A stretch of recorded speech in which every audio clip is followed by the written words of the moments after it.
नमस्कार दोस्तों। देखिए, राजस्थान के अंदर जिस तरीके की स्थितियां बनी है, अवैध निर्माण और अतिक्रमण को देखते हुए लगता है कि सरकार और अफसरों का अवैध निर्माण और अतिक्रमण करने वालों पर से कंट्रोल पूरी तरीके से खत्म हो गया है। और इसी कारण है कि बहुत शहर की जो महत्वपूर्ण चीजें हैं उनके ऊपर भी इन अतिक्रमणकारियों का कब्जा हो चुका। हम जयपुर की बात करते हैं। जयपुर की दो जगह बहुत महत्वपूर्ण है जो एक तरीके से प्राणवायु का काम करती है। जयपुर का रामगढ़ बांध और दूसरा जयपुर की द्रव्यवती नदी जो वर्तमान के अंदर अमानिशा का नाला है। अमानिशा का नाला नारगढ़ और आमेर की पहाड़ियों से निकलता है। 47.5 किलोमीटर लंबा ये नाला, जिसे द्रव्यवती नदी कहते हैं, यह निकलकर नारी का नाका, शास्त्री नगर, अंबाबाड़ी, सुशीलपुरा, हसनपुरा, यहां से निकलता हुआ ये पार करता हुआ सांगने, प्रतापनगर होता हुआ आगे जाके डून नदी में मिल जाता है। और इसका पूरा 47.5 किलोमीटर का इसका रास्ता है। इस 47.5 किलोमीटर के रास्ते के अंदर बड़ी संख्या के अंदर कब्जे हैं, जमीनों पे कब्जे कर लिए। इस नाले के बहाव क्षेत्र को दूर कर दिया गया, चाहे नाहरी का नाका हो, चाहे सुशीलपुरा हो, चाहे हसनपुरा का क्षेत्र हो, चाहे वो सांगने प्रतापनगर का इलाका हो।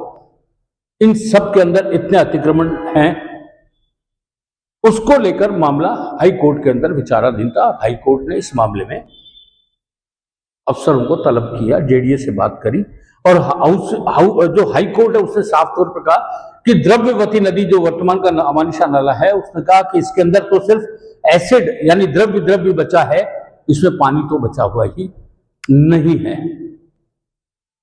हाई कोर्ट की टिप्पणी काफी गंभीर और काफी महत्वपूर्ण भी है, क्योंकि इन अफसरों की मिलीभगत से इस द्रव्यवती नदी का नाल जो था, इसके अंदर कब्जे हुए, अतिक्रमण हुए, जिन्हें रेगुलेशन कई को कर दिया गया। और बिल्कुल यह इतनी बड़ी द्रव्यवती नदी थी। 1981 के अंदर जब बाढ़ आई थी तो यह एक बिल्कुल तांडव का रूप धारण किया था। और इसके अंदर 47.5 किलोमीटर लंबे इस रास्ते के अंदर यदि ये द्रव्यवती नदी जिंदा रखती है, जिंदा रखा जाता, या अफसर अतिक्रमण करने वालों को शह नहीं देते, या स्थानीय स्तर पर नेता इसके लिए प्रेशर नहीं देते, तो आज ये जिंदा होती। कोर्ट में बताया गया कि इसके अंदर जो है कई कोर्टों के अंदर मामले लंबित हैं, इसलिए काफी दिक्कत आ रही है। और उन्होंने इतना होने के बाद भी कुछ समय कोर्ट से और मांगा, लेकिन कोर्ट ने साफ तौर पर कह दिया कि 6 महीने का समय आपको ऑलरेडी दिया जा चुका है, अब दूसरा कोई समय नहीं दिया जाएगा।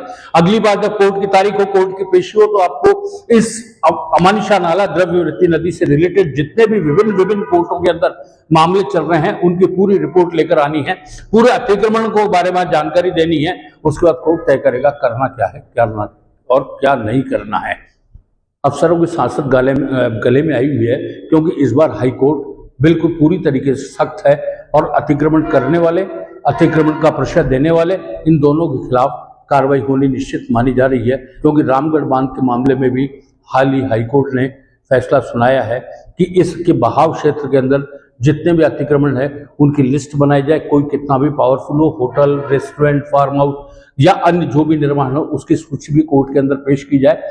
और अब इसके बाद में एक्शन लिया जाना तय है, क्योंकि कोर्ट अब इनको बख्शने वाला नहीं है। लेकिन इसके अंदर जवाबदेही भी तय होगी कि अफसर जो इस समय पर रहे, जिन कार्यकाल के अंदर ये सारी चीजें हुई, क्या उनको दंडित किया जाएगा, क्या उनके खिलाफ कोई एक्शन होगा, या जो अतिक्रमणकारी हैं उनके खिलाफ कोई नोटिस इश्यू होगा, या उनके डिमोलिश किए जाएंगे। जो भी होना है बहुत कुछ होगा, लेकिन द्रव्यवती नदी का यदि बचाव हो जाता है तो यह एक प्राणवायु का काम करेगी जयपुर के लिए।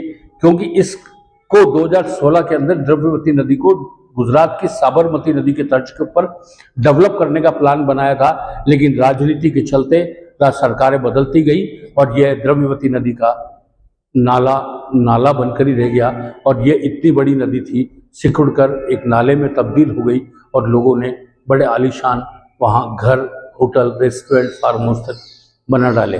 अब बने रहिए हमारे साथ, हम आपको यूं ही अपडेट देते रहेंगे। तब तक के लिए दीजिए मुझे इजाजत। नमस्कार।